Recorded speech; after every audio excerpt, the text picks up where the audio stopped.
أعوذ بالله من الشيطان الرجيم.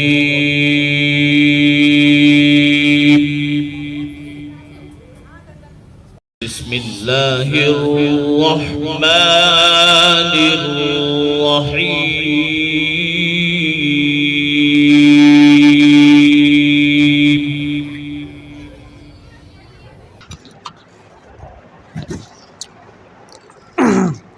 نحمدہ و نصلی علی رسولہ الکریم، اما بعد، اعوذ باللہ من الشیطان الرجیم، بسم اللہ الرحمن الرحیم۔ گزشتہ مجلس میں ہم جو بات کر رہے تھے، آپس میں مذاکرہ جو ہمارا چل رہا تھا، وہ تھا کامیابی کیا ہے۔ اب آگے ہم دیکھتے ہیں کہ قرآن و حدیث کس شخص کو کامیاب کہتا ہے اور کامیابی کے کام کیا ہیں۔ سورہ آل عمران میں اللہ رب العزت فرماتے ہیں، ترجمہ: اور جو شخص اسلام کے علاوہ کوئی دین تلاش کرے تو وہ اس سے قبول نہ کیا جائے گا اور وہ آخرت میں تباہ کاروں میں سے ہوگا۔ یعنی کہ کامیابی کی سب سے بڑی شرط اسلام قبول کرنا ہے، اس کے بغیر کوئی کامیابی نہیں اور کوئی عمل قابل قبول نہیں۔ یعنی انسان اسلام قبول نہ کر لے اس وقت تک جتنے بھی نیک کام کریں، فلاحی کام کریں، لوگوں کی مدد کریں انسانیت کے نام پر، اس کا کوئی بھی عمل قابل قبول نہیں ہے۔ ایک اور جگہ سورہ نور کے اندر اللہ رب العزت فرماتے ہیں، مومنین کی بات تو بس یہی ہے کہ جب انہیں اللہ اس کے رسول کی طرف بلایا جائے تاکہ ان کے درمیان فیصلہ فرمائیں تو یوں کہیں، ہم نے سن لیا اور مان لیا، اور ایسے ہی لوگ فلاح پانے والے ہیں۔ اور جس نے اللہ کی اور اس کے رسول کی فرمانبرداری کی اور اللہ سے ڈرا اور اس کی مخالفت سے پرہیز کیا تو ایسے ہی لوگ کامیاب ہیں۔ اس میں بھی اللہ تعالیٰ فرما رہے ہیں کہ کامیاب کون ہے؟ کامیاب وہی ہے جو اللہ کا حکم اور اللہ کے رسول کا حکم کو مان لے اور جس سے اللہ نے ڈرایا اس سے ڈر جائے اور مخالفت نہ کرے۔ سورہ احزاب کے اندر اللہ تعالیٰ فرماتے ہیں، اور جس نے فرمانبرداری کی اللہ کی اور اس کے رسول کی تو اسے کامیابی حاصل ہو گئی۔ ایک اور جگہ سورہ لقمان میں اللہ تعالیٰ فرما رہے ہیں، الف لام میم، یہ آیات ہیں ایسی کتاب کی جو حکمت والی ہے، جو ہدایت ہے اور رحمت ہے اچھے کام کرنے والوں کے لیے، جو قائم کرتے ہیں نماز کو اور ادا کرتے ہیں زکوٰۃ کو اور وہ آخرت پر یقین رکھتے ہیں، یہ وہ لوگ ہیں جو کامیاب ہیں۔ یعنی کامیاب لوگوں کی صفت بیان کی گئی۔ ایک اور جگہ سورہ جمعہ کے اندر فرمایا، جب نماز پوری ہو چکے تو زمین میں چلو پھرو اور اللہ کا فضل تلاش کرو اور بکثرت اللہ کو یاد کرتے رہو تاکہ تم کامیاب ہو جاؤ۔ سورہ منافقون میں اللہ تعالیٰ فرماتے ہیں، اے ایمان والو، تمہارے مال اور تمہاری اولاد تم کو اللہ کی یاد سے غافل نہ کر دیں، اور جو شخص ایسا کرے گا سو یہی لوگ خسارہ پانے والے ہیں۔ اب تک جو قرآن کی آیت پڑھی، ترجمہ آپ کے سامنے آیا، اس میں اللہ تعالیٰ کامیابی بتا رہے تھے کہ کامیاب لوگ کون ہیں۔ اس آیت میں اللہ فرما رہے ہیں ناکام کون ہے۔ یہ ایمان والو، تمہارے مال اور تمہاری اولاد تم کو اللہ کی یاد سے غافل نہ کر دے، اور جو شخص ایسا کرے گا سو یہی لوگ ہیں خسارے میں پڑ جانے والے۔ یعنی اللہ نے ڈرایا، تنبیہ کی کہ مال اور اولاد کی وجہ سے تم اللہ کی یاد سے غافل نہ ہو جاؤ، اور اگر ایسا ہو گئے تو تم بڑے خسارے والے ہو جاؤ گے۔ سورہ فاتر میں اللہ تعالیٰ فرماتے ہیں، بلا شبہ جو لوگ اللہ کی کتاب کی تلاوت کرتے ہیں اور نماز قائم کرتے ہیں، جو کچھ ہم نے ان کو دیا خفیہ طریقے سے اور اعلانیہ طریقے سے اس سے خرچ کرتے ہیں، یہ لوگ ایسی تجارت کے امیدوار ہیں جو کبھی برباد نہ ہوگی، تاکہ ان کو ان کے پورے اجر عطا فرمائیں اور اپنے فضل سے اور زیادہ دے، بے شک وہ بڑا بخشنے والا، بڑا قدردان ہے۔ یہ بھی اس میں بھی اللہ تعالیٰ فرما رہے ہیں کامیابی کیا ہے۔ کامیاب لوگ کون ہیں؟ جو اللہ کے راستے میں خرچ کرتے ہیں، چھپا کر یا اعلانیہ۔ یہاں اعلانیہ سے مراد یہ نہیں ہے کہ لوگوں کو بتا کے دے رہے ہیں، مطلب بعض ایسے جگہ آپ دیکھیں چندہ مسجد کا لے رہے ہیں، اعلان ہو گیا بھائی ہاں وضو خانہ بنانا ہے یا مسجد کا فلاں جگہ کام کرنا ہے، فلاں آپ نے دے دیا، مسئلہ نہیں۔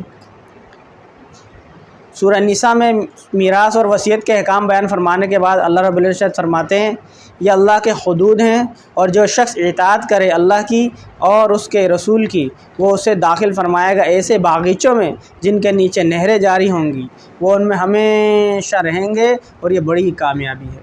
اور جو نافرمانی کرے اللہ کی اور اس کے رسول کی اور اس کی حدود سے آگے بڑھے وہ اسے آگ میں داخل فرمائے گا، وہ اس میں ہمیشہ رہے گا، اور اس کے لیے عذاب ہوگا ذلیل کرنے والا۔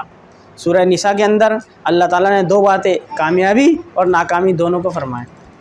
سورہ شمس کے اندر اللہ تعالیٰ فرما رہے ہیں یقیناً وہ کامیاب ہوا جس نے نفس کو پاک کیا، اور وہ نامراد و ناکام ہوا جس نے اس کو گناہوں میں دبا دیا۔ یعنی جس نے تزکیہ کر لیا وہ کامیاب ہو گیا، جس نے تزکیہ نہیں کیا اور اپنے آپ کو گناہوں میں مبتلا کر دیا وہ ناکام و نامراد ہو گیا۔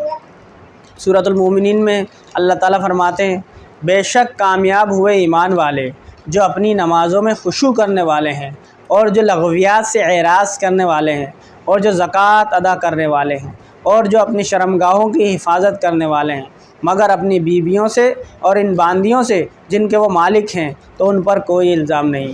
بس جو اس کے علاوہ کا طلبگار ہو تو ایسے لوگ حد سے آگے نکلنے والے ہیں، اور جو اپنی امانتوں اور عہد کی نگہداشت رکھنے والے ہوں، اور جو اپنی نمازوں کی پابندی کرنے والے ہیں، ایسے ہی لوگ ہیں جو فردوس کے وارث ہوں گے، وہ اس میں ہمیشہ ہمیشہ رہیں گے۔ یعنی کہ یہ وہ لوگ ہیں جو جنت میں جانے والے ہیں، اور ان کو جنت ملے گا جنت الفردوس، یہ جنتی کی صفات ہوں۔ بے شک جو لوگ ایمان لائے اور نیک عمل کیے ان کے لیے باغ ہوں گے جن کے نیچے نہریں جاری ہوں گی، یہ بڑی کامیابی ہے۔ کامیاب لوگوں کے لیے انعام بتایا جا رہا ہے۔ ایک اور جگہ سورہ انعام میں اللہ فرما رہے ہیں آپ فرما دیجئے کہ بلا شبہ میں ڈرتا ہوں بڑے عذاب سے اگر اپنے رب کی نافرمانی کرو۔ اس دن جس سے عذاب ہٹا دیا گیا سو اللہ نے اس پر رحم فرمایا، اور یہ کھلی کامیابی ہے۔ جس پر عذاب نہیں ہوگا وہ کامیاب۔ دوسری جگہ فرمایا جو لوگ ایمان لائے نیک عمل کیے تو ان کا رب اپنی رحمت میں داخل کرے گا، اور یہ کھلی کامیابی۔ یعنی جو لوگ ایمان لائے نیک عمل کیے ان کو اللہ تعالیٰ کامیاب کر دے گا۔ ان آیات سے معلوم ہوا کہ اللہ اور یوم آخرت پر ایمان لانے اور اس کے بھیجے ہوئے دین یعنی اسلام کو قبول کرنے میں، اللہ اور اس کے رسول کی فرما برداری میں، اللہ سے ڈرنے میں، گناہوں سے بچنے میں، نمازیں قائم کرنے میں، زکوٰۃ ادا کرنے میں، اور زکوٰۃ کے علاوہ خفیہ اور اعلانیہ طور پر اللہ کی رضا کے لیے مال خرچ کرنے میں، قرآن مجید کی تلاوت میں، اللہ کے ذکر میں، نفس کو بری خصلتوں سے پاک کرنے میں، اور شرمگاہوں کو محفوظ رکھنے میں، اور عہد اور امانت کی نگہداشت دیکھ بھال کرنے میں، اور ہر گناہ سے پرہیز کرنے میں کامیابی ہے۔ یہ کامیابی کیا ہے؟ اللہ تعالیٰ کی رضامندی ہے، اور اس رضامندی کا صلہ جنت ہے جس میں ہمیشہ ہمیشہ رہنا ہوگا۔ اس کامیابی کو کھلی کامیابی، بڑی کامیابی اور بڑی کامیابی بتایا، اور اس کامیابی سے سرفراز ہونے والوں کو اور کا لقب عطا فرمایا الفائزون المفلحون۔ یہ ان کا لقب ہے جو کامیاب ہوئے، الفائزون اور المفلحون، یہ کامیاب لوگ ہیں۔ برخلاف اس کے ان لوگوں کو تباہ کار بتایا جو اسلام قبول نہ کرے اور جن کو مال و اولاد اللہ کے ذکر سے غافل کر دے، اس کو خسارہ والا بتایا۔ جو کوئی اللہ اور اس کے رسول کی نافرمانی کرے اور اللہ کے حدود سے آگے بڑھ جائے اس کے بارے میں فرمایا کہ وہ دوزخ میں داخل ہوگا اور اس کے لیے ذلیل کرنے والا عذاب ہوگا۔ سیدھی سی بات ہے، جو اللہ کے حکم کو مانے گا، اللہ کے حکم کو مانتے ہوئے رسول اللہ صلی اللہ علیہ وسلم کے طریقے میں زندگی گزارے گا، اپنے آپ کو گناہوں سے بچائے گا، اور جو ہے ہر قسم کی بدعتیں اور ہر قسم کی کفری اعمال، ہر قسم کے گناہ، جو بھی گناہ کے زمرے میں آتا ہے اس سے بچے گا، اللہ اس کو کامیاب کر دے ہے۔ اور جو اللہ کے حکم کی خلاف ورزی کرے گا وہ ناکام و نامراد ہوگا۔ جو کامیاب ہوا وہ ہے جو جنت میں جائے گا، جو جنت میں جائے گا۔ اللہ نے ان کو کہا یہ لوگ کامیاب ہو گئے۔ اور جو ناکام و نامراد ہوئے وہ دوزخ میں جائے گا۔ اور وہ دوزخ کوئی ایسی تو آگ نہیں ہے کہ بس آگ ہی تو ہے، بلکہ وہ بہت خطرناک آگ ہے، بہت ہی خطرناک آگ ہے۔ اللہ تعالیٰ سے دعا ہے اللہ تعالیٰ ہمیں کامیاب لوگوں میں شامل فرما لے، کامیاب لوگوں میں شامل فرما لے۔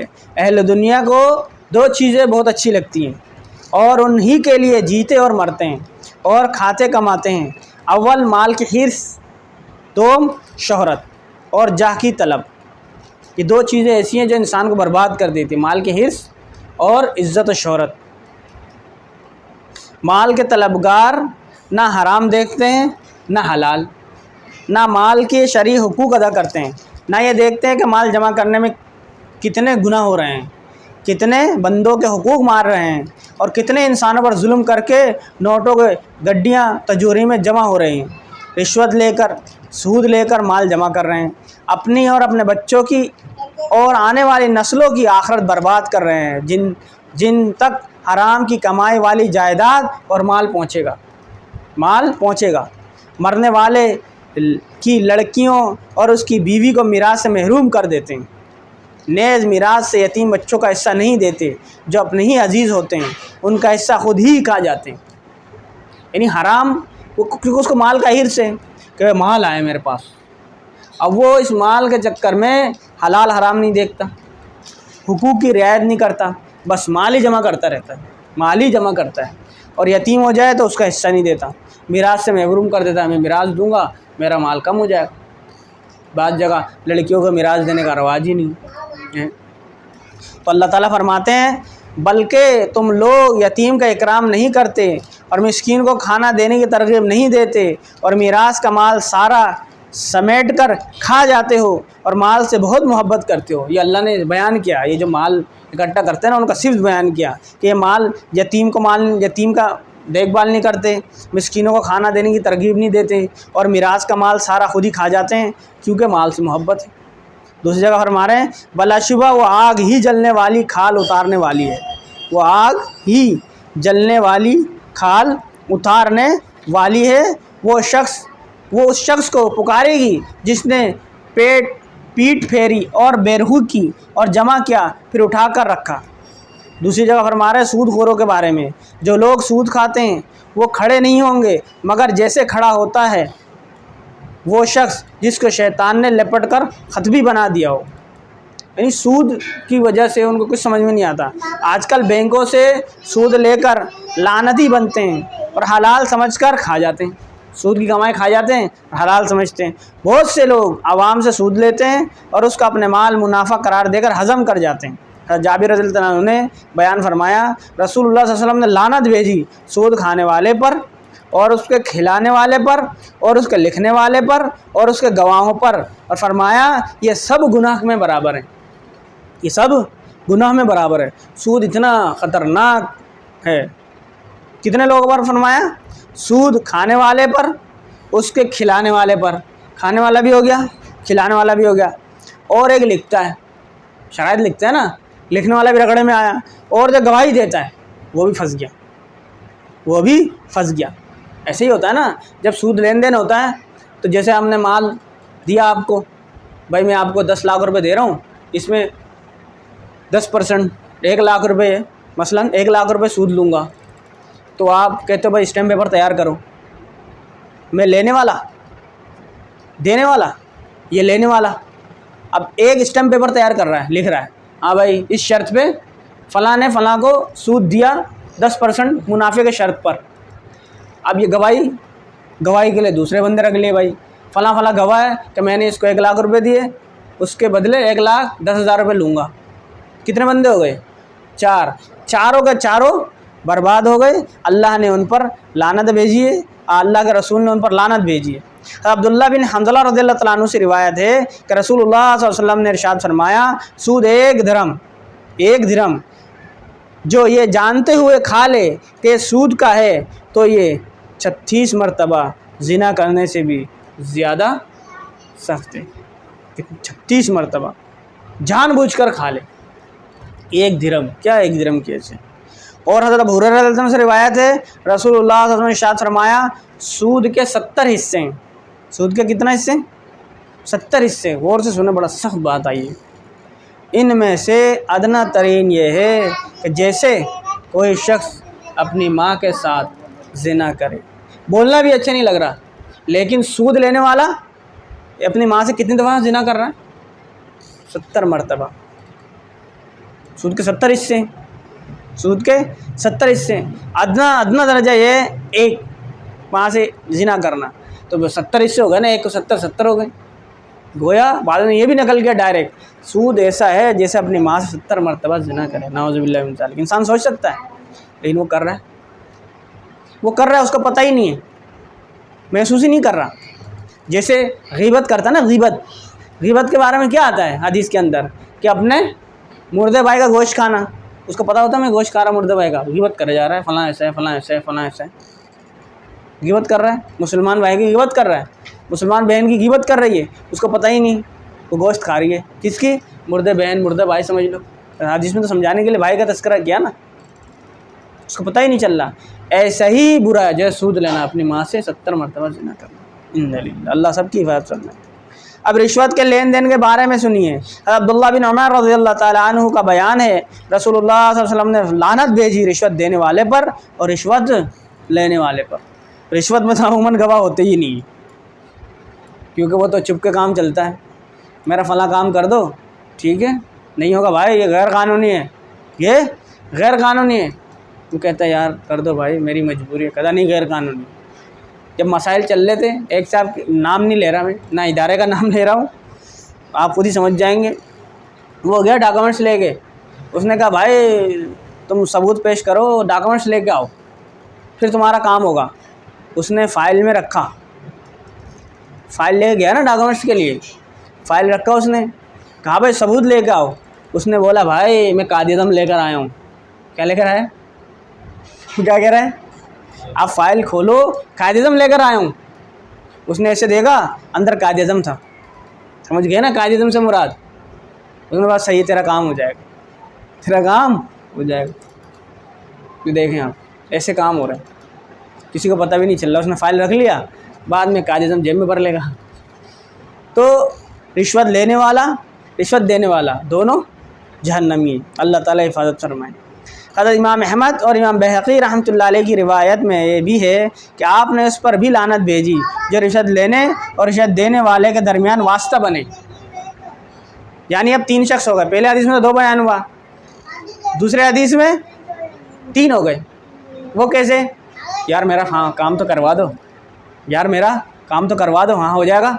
کیسے؟ میں بندہ جانتا ہوں، میں بندہ جانتا ہوں. کیسے کر دے گا؟ چل بات کر لیتے ہیں، دے دیے تو پیسے، بات کر لیتے ہیں. اب وہ لے گیا، ہاں بھائی وہ کہہ رہا ہے ایسے یہ بی کو میں لے آیا ہوں.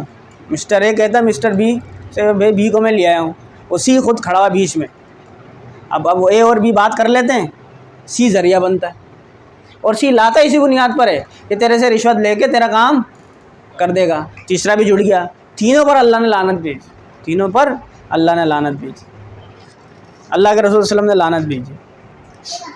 لوگوں کے حق مار کر، مزدوروں کے واجب الادا پیسے روک کر، یتیموں بیواؤں کا مال سمیٹ کر جس پر شرعی اصول کے مطابق میراث تقسیم نہ کر کے قبضہ کر لیا جاتا ہے، حکام کو رشوت دے کر، دوسروں کا مال اپنا بنا کر، رشوتیں لے کر، سودی رقمیں وصول کر کے اور طرح طرح کے فریبوں سے، دھوکے سے مال جمع کرتے ہیں اور یہ سمجھتے ہیں کہ ہم کامیاب ہیں. ہم کیا ہیں؟ کامیاب ہیں. ہم نے اسی کو کامیابی سمجھ لیا. بھلا لعنت کے کاموں میں بھی کامیابی ہو سکتی ہے؟ لعنت کے کاموں میں کیسے کامیابی ہو سکتی ہے؟ کامیابی حلال میں ہے، حرام میں نہیں ہے. کامیابی ہمیشہ حلال میں ہے، حرام میں نہیں. حرام میں تو اپنے اور اپنے بچوں اور وارثوں کی بربادی ہے. عبداللہ بن مسعود، حضرت عبداللہ بن مسعود رضی اللہ تعالیٰ عنہ سے روایت ہے، رسول اللہ صلی اللہ علیہ وسلم نے ارشاد فرمایا جو کوئی بندہ حرام مال کمائے گا پھر اس میں صدقہ کرے گا تو صدقہ قبول نہیں، صدقہ قبول نہ ہوگا. اور اس میں سے خرچ کرے گا تو اس میں برکت نہیں ہوگی، اور اس کو اپنے پیچھے چھوڑ کر جائے گا تو یہ مال اس کے لیے دوزخ کا توشہ بنے گا. یعنی ایک شخص حرام مال کماتا ہے، اب اس میں سے غریبوں کی مدد کرتا ہے، صدقہ کرتا ہے، وہ بڑا سمجھتا ہے ثواب مل رہا ہے. اس کو صدقے کا ثواب نہیں ملے گا، اس کا صدقہ ناقابل قبول ہے. اور وہ خرچ کرتا ہے اپنی ضروریات کے لیے، اس میں برکت نہیں ہوگی. جتنا بھی ہوگا وہ خدا پورا ہی نہیں ہوگا دے رہا. رشوت لیے جا رہا ہے، رشوت لیے جا رہا ہے، حرام طریقے سے مال کمایا جا رہا ہے، برکت ہی نہیں ہے. اور خدا نہ خواستہ اگر وہ مر گیا اور اس نے مال جمع کر لیا تھا کافی، مال چھوڑ کے مرا، تو جو اس نے مال چھوڑا وہ اس کے لیے ذریعہ نجات نہیں ہوگا، کیا ہوگا؟ آگ ہوگا، آگ، دوزخ کا آگ. وہ حرام مال اس کو دوزخ کا آگ بن جائے گا اس کے لیے. اور جابر رضی اللہ عنہ سے روایت ہے، رسول اللہ صلی اللہ علیہ وسلم نے ارشاد فرمایا کہ وہ گوشت جنت میں داخل نہ ہوگا جو حرام سے پلا بڑھا ہو، اور ہر وہ گوشت جو حرام سے پلا بڑھا ہو دوزخ اس کی زیادہ مستحق ہے. یعنی وہ جسم جو حرام مال سے پلا بڑھا ہو وہ جسم کبھی بھی جنت میں نہیں جائے گا، بلکہ وہ زیادہ مستحق ہے کہ اس کو دوزخ میں ڈال دیا جائے. یعنی حرام کمائی سے پلنے والا جہنم کا زیادہ مستحق ہے. مومن بندوں پر لازم ہے کہ حلال کی فکر کریں، حلال کمائیں، تھوڑا بہت جو حلال مل جائے اسی سے اپنا اور بچوں کا گزارا کریں، گناہوں کے ذریعے مال حاصل نہ کریں اور زیادہ کمائی کے لیے تھک و دو میں نہ لگیں. رسول اللہ صلی اللہ علیہ وسلم نے ارشاد فرمایا، میرے دل میں جبرائیل امین نے یہ بات پھونک دی ہے کہ کسی جان کو موت نہ آئے گی جب تک کہ وہ اپنا رزق پورا نہ کر لے. لہٰذا تم اللہ سے ڈرو اور رزق طلب کرنے میں خوبی اختیار کرو، اور رزق کا دیر میں ملنا تم کو اس بات پر آمادہ نہ کر دے کہ اللہ کی نافرمانیوں کے ذریعے طلب کرو، کیونکہ اللہ کے پاس جو ثواب اور انعام ہے وہ صرف اس کی فرمانبرداری ہی سے مل سکتا ہے، اس کی فرمانبرداری سے ہی مل سکتا ہے. جبکہ سب کو یہ معلوم ہے کہ اس دنیا سے جانا ہے اور حساب کتاب ہونا ہے اور حساب کے سخت گھاٹی سے گزرنا ہے، تو سمجھداری کا تقاضا یہ ہے کہ حلال بھی بقدر ضرورت کمائیں اور باقی وقت اللہ کی یاد میں گزاریں اور نیک کاموں میں لگائیں. اللہ تعالیٰ اپنے فضل سے حلال مال زیادہ زیادہ دے تو اس پر بھی اللہ کا شکر ادا کریں، لیکن مال کے شرعی حقوق سے غافل نہ ہوں. حرام مال کمانے کا ایک مومن سے تصور بھی نہیں ہو سکتا، وہ حلال کے حساب سے بھی ڈرتا ہے. میرے عزیز ساتھیوں، اللہ سے دعا کریں اللہ تعالیٰ ہر قسم کی حرام مال سے، حرام کمائی سے، حرام ذریعے سے آنے والے پیسوں سے اللہ تعالیٰ ہم سب کی حفاظت فرمائیں. اسی طرح ہر قسم کے حرام کام سے، ناجائز کام سے، ہر قسم کے گناہوں سے مجھے، آپ کو، ہمارے آل اولاد کو، گھر والوں کو، ہر مسلمان کی اللہ تعالیٰ حفاظت فرمائیں. اللہ تعالیٰ حفاظت فرمائیں. ہم نے کامیابی کس کو سمجھا؟ حقیقتاً اللہ تعالیٰ اور اس کے رسول صلی اللہ علیہ وسلم کس کو کامیابی فرما رہے ہیں؟ قرآن حدیث کی باتیں ہمارے سامنے آئی.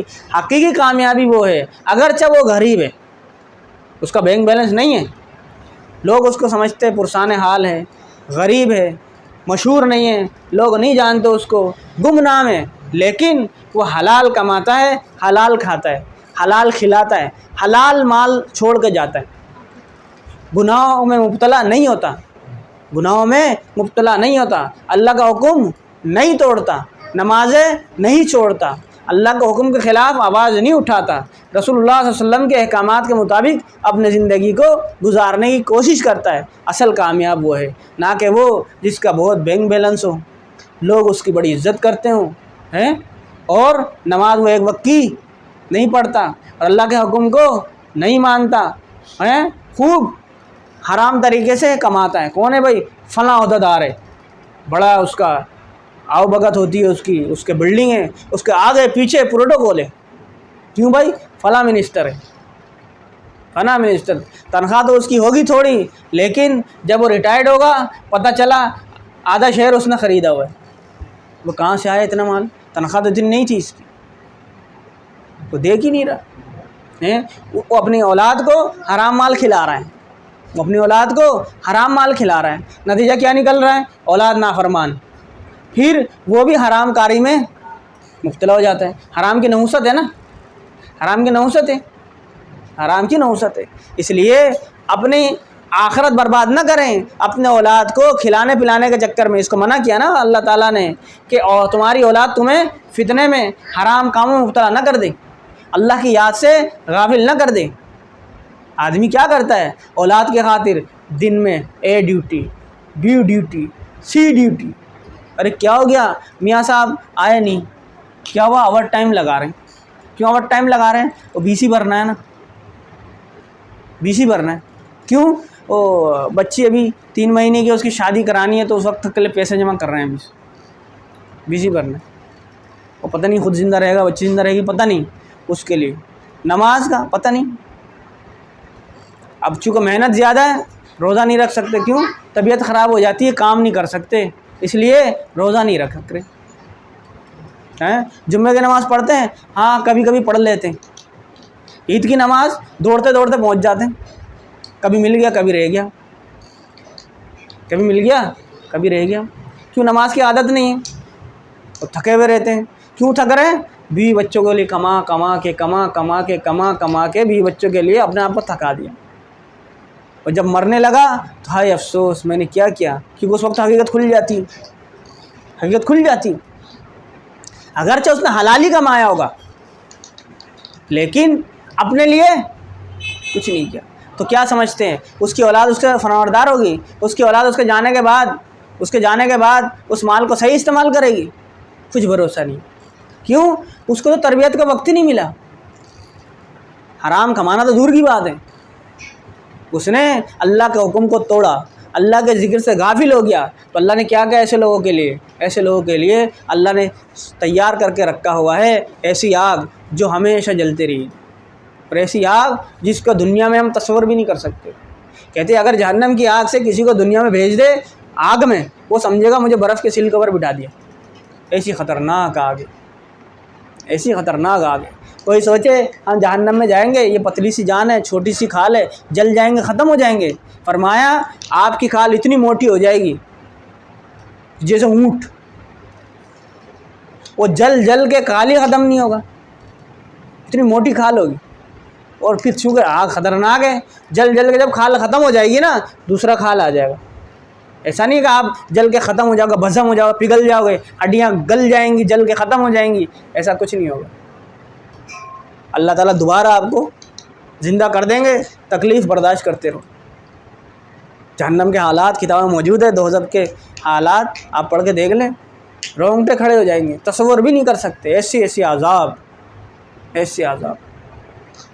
تو بھائی یہ زندگی ہے، تھوڑی سی مختصر سی زندگی ہے، اللہ کو حکم کو مان کر نبی کے طریقے کے مطابق زندگی گزارنے، اپنی خواہشات کو دبائیں، اولاد کو بھی یہی ترغیب دیں کہ ضروری نہیں ہے کہ دنیا کی جو جتنے بھی ضروریات ہیں جو نظر آ رہی ہیں، جو خواہشات ہیں وہ پوری کریں، ضروری نہیں، کیوں؟ یہ تو ختم ہو جائے گی۔ یہاں تک کہ آدمی جو بینک بیلنس جمع کرتا ہے اس سے پہلے خود ختم ہو جاتا ہے، حالانکہ دنیا فانی ہے، پہلے خود ختم ہو جاتا ہے، وہ چیزیں رہ جاتی ہیں۔ جگہ جی لگانے کی دنیا نہیں ہے، یہ عبرت کی جا ہے تماشا نہیں۔ اب جا کے دیکھ لیں ٹیکسلا، مونج داڑو، دیکھ لیں کیا ہے، کبھی آباد تھی یہ، آج کیا بھائی زمین کے اندر سے دریافت ہو رہا ہے۔ کہتے ہیں بہترین وہ دستکار تھے یہ لوگ، بہترین فلاں تھے، اندازہ ہو رہا ہے، آج کہاں چلے گئے؟ کوئی پوچھنے والا نہیں۔ لیکن جو لوگ نئے کام کر کے چلے گئے، اللہ کے حکم کو نبی کے طریقے مان کے چلے گئے، اللہ نے ان کو کامیاب کر دیا۔ کوئی پوچھنے والا ہو یا نہ ہو، لیکن پھر بھی جو اللہ تعالیٰ کے مقبول بندے ہوتے ہیں اللہ ان کو ہمیشہ کے لیے زندہ رکھتے ہیں۔ کتنے ایسے بزرگان دین ہیں جن کے نام ہم اور آپ جانتے ہیں، ہم ان کی تذکرہ کر کے خوش ہوتے ہیں۔ انبیاء علیہ السلام کو لے لیں، صحابہ کرام کو لے لیں، تبع تابعین کو لے لیں، ائمہ اربعہ کو لے لیں، کیسے اللہ نے زندہ رکھا۔ اکابرین کو لے لیں، کیسے زندہ رکھا۔ ان کا یہ زندہ رکھنا، اللہ نے ان کو زندہ رکھتے ہیں، اور پھر انہی کے ذریعے لوگوں کو ہدایتیں ملتی ہیں۔ ان کے حالات کو پڑھ کر، ان کے واقعات کو سن کر لوگ ایمان لے آتے ہیں، تو بھی اللہ تعالیٰ سے دعا ہے اللہ تعالیٰ ہمیں نیک اعمال کرنے کی توفیق عطا فرمائے، اور اپنے حکم پر چلنے کی، رسول اللہ صلی اللہ علیہ وسلم کے طریقے مطابق زندگی گزارنے کی توفیق عطا فرمائے۔ اللہ تعالیٰ ہمارے دلوں کا تزکیہ فرما دے تاکہ نیک اعمال کرنا ہمارے لیے آسان ہو جائے، اور گناہوں سے بچنا آسان ہو جائے، الحمدللہ یہ مجلس یہاں ہوتی ہے ہر مہینے، تو کوشش کریں کہ زیادہ سے زیادہ احباب کو دعوت دیں تاکہ زیادہ سے زیادہ ساتھیوں تک پیغام پہنچ جائے۔ کوئی ایک بھی اگر ہماری باتوں کو سن کر عمل کرنے لگ جائے تو ہمارے لیے دنیا و مافیا کے مال و دولت سے بہتر ہے، کیونکہ اصل کامیابی وہی ہے جو نہ ختم ہونے والی ہے، یہ تو ختم ہو جائے گی۔ اور مجلس کتنی دور تھی؟ گھنٹہ، 1.5 گھنٹہ، لیکن احادیث کی روح سے پتہ چلتا ہے اگر اس کی حقیقت کھل جائے ہمارے سامنے، ہمارے خوشی سے کلیجے پھٹ جائیں، اتنی زیادہ اس کے فضائل فرمایا جو شخص ذکر کے مجالس سے اٹھتا ہے آخر میں فرشتہ اعلان کرتا ہے کہ اٹھ جاؤ بخشا ہے، تمہارے نیک گناہوں کو نیکیوں سے بدل دیا۔ کیسی مبارک مجلس ہے۔ تو آپ نہیں چاہتے آپ کا دوست، آپ کا بھائی کی نیکیاں زیادہ ہو جائے، گناہ کم ہو جائے؟ ہے بھائی، نہیں چاہتے؟ پھر کیوں نہیں بلاتے؟ اگر چاہتے ہو تو کیوں نہیں بلاتے؟ بلاؤ ان کو۔ اللہ نے آپ کو سمجھ دی، سوچ دی، ایک چیز سمجھا دیا تو آپ اپنے بھائی کو نفع پہنچاؤ۔ نفع صرف یہ تھوڑی ہے کہ آپ اس کو پیسے دو، وہ تو ختم ہو جائے گی۔ اصل نفع یہ ہے ایسی اس طرح ان کی مدد کرو کہ وہ مدد ہمیشہ ان کے کام آئے، ہمیشہ ان کے کام آئے۔ اس لیے ادیانوی شہید رحمۃ اللہ علیہ فرماتے ہیں کہ اللہ تعالیٰ ہمیں اس کا یقین نصیب فرما دے کہ جب ہم اٹھے ہمارے دل میں یقین ہو کہ اللہ تعالیٰ نے ہمارا تمام صغیرہ گناہوں کو معاف فرما دے، یقین ہو، جو حدیث ہے سچ ہے، سچ۔ کوئی بہت زیادہ اس کے فضائل ہیں، کبھی اس پر بات کریں گے۔ ابھی ہم انشاءاللہ تھوڑی دیر ذکر جہری کریں گے جو ہمارے مجلس کے